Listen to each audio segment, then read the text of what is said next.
Apat ang patay sa salpukan ng dalawang sasakyan sa Lagindingan, Misamis Oriental.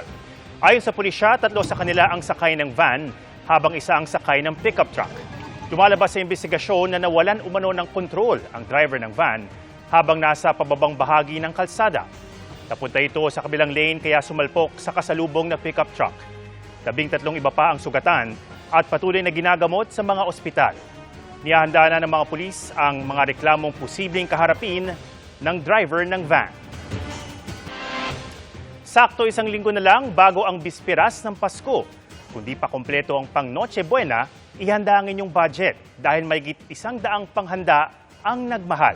Nakatutok si Bernadette Reyes. Sa nilabas na Noche Buena Price Guide ng Department of Trade and Industry, 102 na Noche Buena items ang tumaas ang presyo, habang 13 naman ang bumaba tulad ng ilang brand ng mayonnaise, macaroni, pasta at all-purpose cream. 121 items naman ang hindi nagbago ang presyo. More than 50% have the same price as last year, meaning no price increase siya from last year. Tapos merong mga iba na nag-increase sila pero less than 5%. So we're very happy with this kind of update para sa Noche Buena, para yung mga pamilya natin, at least we'll be able to enjoy and have a Merry Christmas. Para mapagkasya ang budget, may diskarte rin ng ilang mamimili sa pamimili ng panghanda sa Noche Buena. Nung linggo, Bumili kayo ng pasta. Apo. Tapos, sunod naman gatas na panghalo naman sa sa pasta. Hindi siya mabigat sa bulsa. Hindi yung baga pag ibulto mo kasi pag tignan mo na yung wallet, konti na lang natitira po. Para isa na lang po yung handa namin, yun na lang po, isasabay namin yung binyag ng apo ko sa 25 po. Opo. Opo. Para isahan na lang po yung gastos namin para makatipid na rin po. Hanapin rin ang mga sales section sa mga groceries at supermarket. Mga 12 to 1, ganyan, wala pa masyadong tao. Mga lunchtime. Yung mga spaghetti po na may kasama silang sauce, tapos yung mga tasty na may free na rin, at saka mga cheese na discounted. Kung wala yung favorite brand or favorite size, no?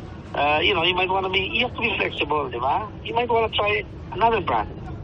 Sa basket na ito, may panghanda na sa Noche Buena kagaya ng spaghetti, fruit salad, tinapay, sandwich bread at meron na ring hamon. Papakwenta natin kung kakasya ba ang 1,000 pesos para sa lahat ng ito.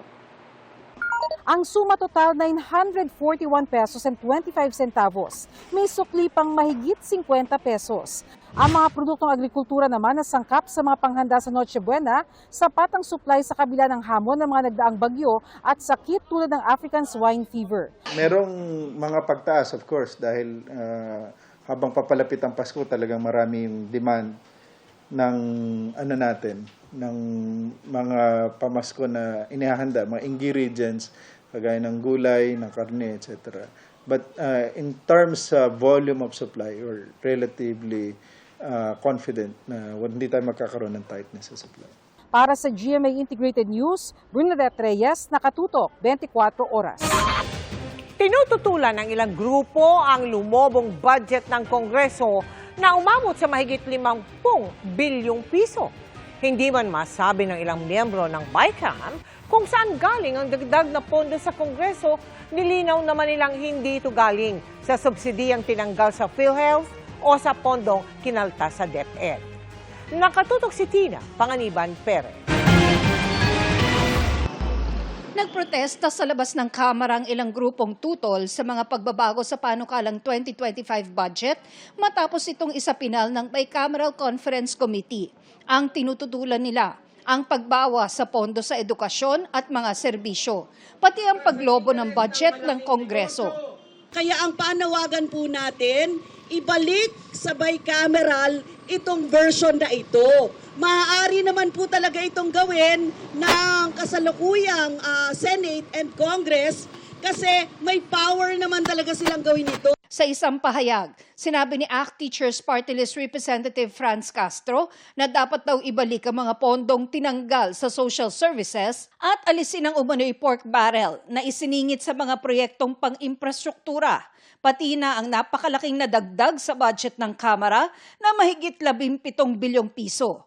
sa panukalang 2025 budget na isinumite noong Hulyo ng Department of Budget and Management, naglaan ng DBM ng 31.29 billion pesos para sa buong Kongreso. Pero pagkadaan sa Bicameral Conference Committee, tumalon ito sa mahigit 50 billion pesos. Kung titingnan lang ang budget ng Kamara, naglaan ng DBM ng 16.345 billion pesos na budget. Pero sa inaprubahan ngayong bersyon ng Kongreso, dumoble ang budget ng Kamara at naging 33.67 billion pesos, dinagdagan ng 17.3 billion pesos. Ang budget naman ng Senado sa isinumite ng DBM nasa 12.83 billion pesos lamang.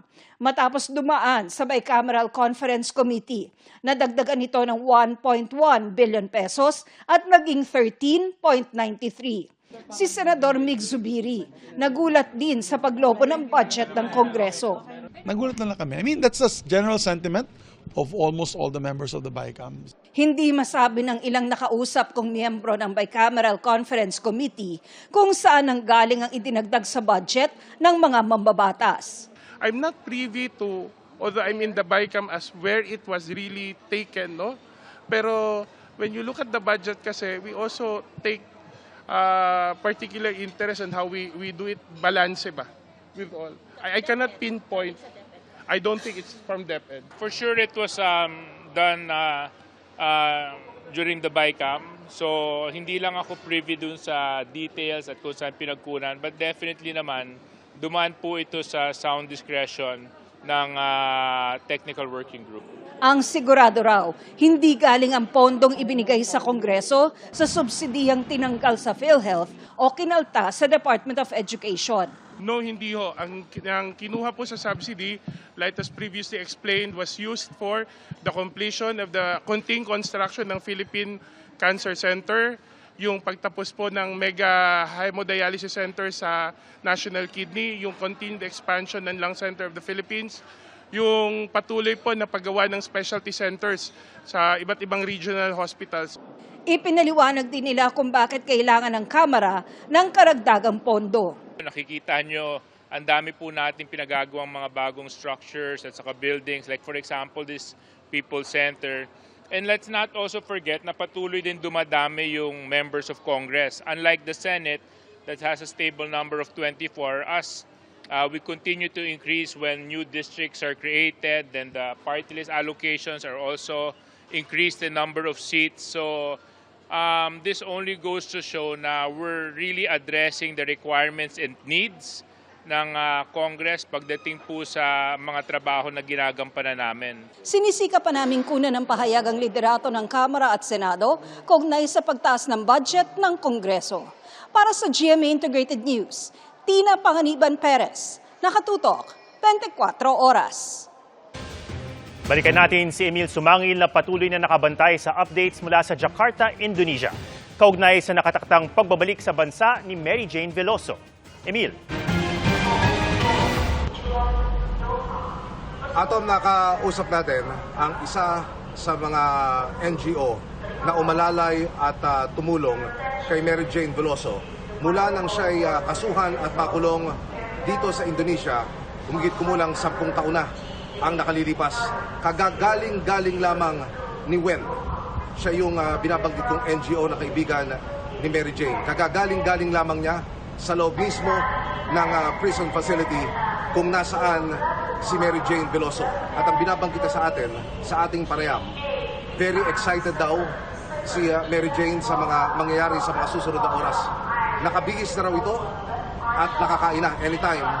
Isasakay na ito sa sasakyan patungo dito sa airport kung saan tayo nakaantabay. Pero humiling pa Atom, humiling pa at humirit pa ng request itong si Mary Jane. Nag-request siya sa pamunuan ng prison facility na kung maaari ay makapaglaro pa kahit isang set daw ng volleyball kasama yung kanyang mga kaibigan dito sa women's facility.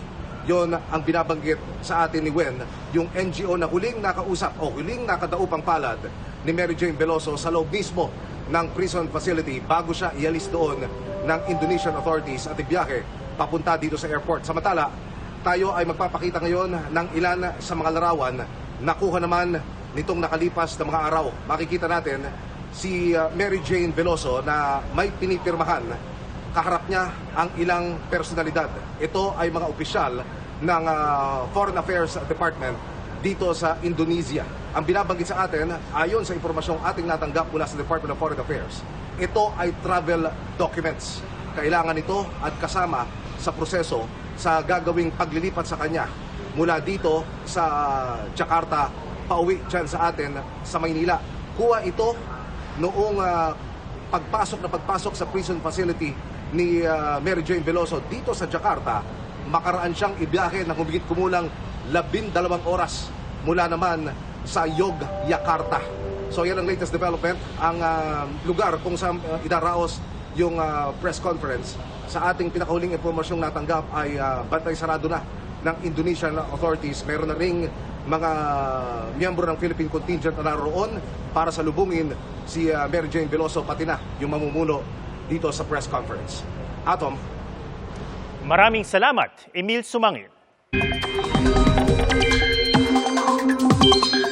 Mag-update po naman tayo sa bagong bagyo at magiging epekto nito sa lagay ng panahon ngayong nalalapit na Kapaskuhan. Makakasama natin si Amor La Rosa ng GMA Integrated News Weather Center. Amor?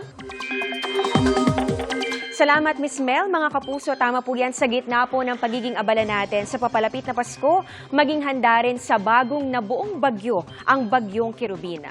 Nakataas ngayon ang signal number 1 dyan po yan sa Davao Oriental, kung saan mararanasan yung malakas na bugso ng hangin na may kasama rin po mga pag-ulan. Huling nakita ang sentro ng Bagyong Kirubina sa layong 245 kilometers. Yan po sa silangan ng General Santos City. Taglay po nito ang lakas ng hangin nga abot ng 45 kilometers per hour. At yung pagbugso po niyan, nasa 55 kilometers per hour. Mabagal po itong kumikilos pa south-southwest. At ayon po sa forecast track po ng Pag-asa, kikilos itong Bagyong Kirubin. Yan po ay pa-east-northeast o yan po ay papalayo dito sa bahagi ng Davao Region. Saka po ito gagalaw ng pahilaga o di kaya naman ipaangat. Posibleng humina rin po ito bilang isang low pressure area. Pero tatawirin yan itong bahagi po ng Mindanao hanggang sa makarating sa bahagi po ng Palawan simula bukas ng hapon hanggang sa darating na linggo. So ilang araw po yan. Pwede pang magkaroon ng pagbabago sa mga susunod na oras o araw. Kaya po patuloy po nating tututukan kung masusustain pa po niya yung pagiging bagyo o di kaya naman tuloy-tuloy na po ang paghina sa mga susunod na araw.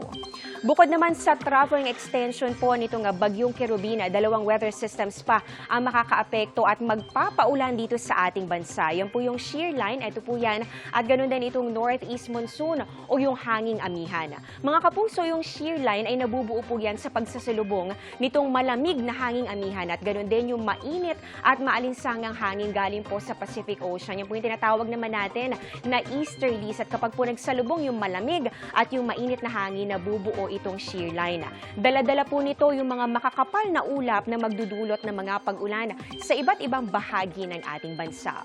Sa heavy rainfall outlook ng Pag-asa, may malalakas na ulan dyan po yan sa Quezon kasama na ang Pulilio Island, Bicol Region, Eastern Visayas, ganun din sa Agusan Provinces at pati na rin sa iba pang bahagi ng Davao Region. May heavy to intense rains naman dyan po yan sa may Surigao del Norte, Dinagat Islands, Surigao del Sur at pati na rin sa Davao Oriental. Halos ganyan din po ang ipinapakita ng datos ng Metra Weather kung saan malaking bahagi po ng Visayas at ganun din ng Mindanao ang makakaranas po ng mga pag-ulan lalong-lalo na bandang hapon. Yung nakikita po ninyo, nagkukulay orange, meron din po mga nagkukulay pula. Ibig sabihin po niyan ay yung heavy to intense rains o yung mga matitinding buhos ng ulan. Kaya doble ingat po lalo na kung ilang araw na po kayong inuulan, posible pong malambot na ang lupa. At ganun din, doble ingat din sa mga kapuso natin malapit po dyan sa Bulkang Kanlaon. At dito naman po sa bahagi ng Luzon, meron po mga kalat-kalat na pag-ulan. Dito po yan sa Cagayan Valley, kasama po dyan ng Isabela. Ilang bahagi rin po ng Cordillera, Central Luzon. Ganon din dito sa may Mimaropa, Quezon Province, at pati na rin sa Bicol Region. Meron din po tayo nakikita na mga malalakas sa pag-ulan, kaya doble ingat din para po sa mga residente. Hindi rin inaalis ang tsansa ng ulan dito sa Metro Manila bukas, gaya po ng naranasan kaninang hapon sa ilang lungsod. Kaya po huwag kalimutan magdala ng payong kung may lakad bukas. At yan ang latest sa lagay ng ating panahon. Ako po si Amor La Rosa. Ito ang GMA Integrated News Weather Center. Maasahan anuman ang panahon.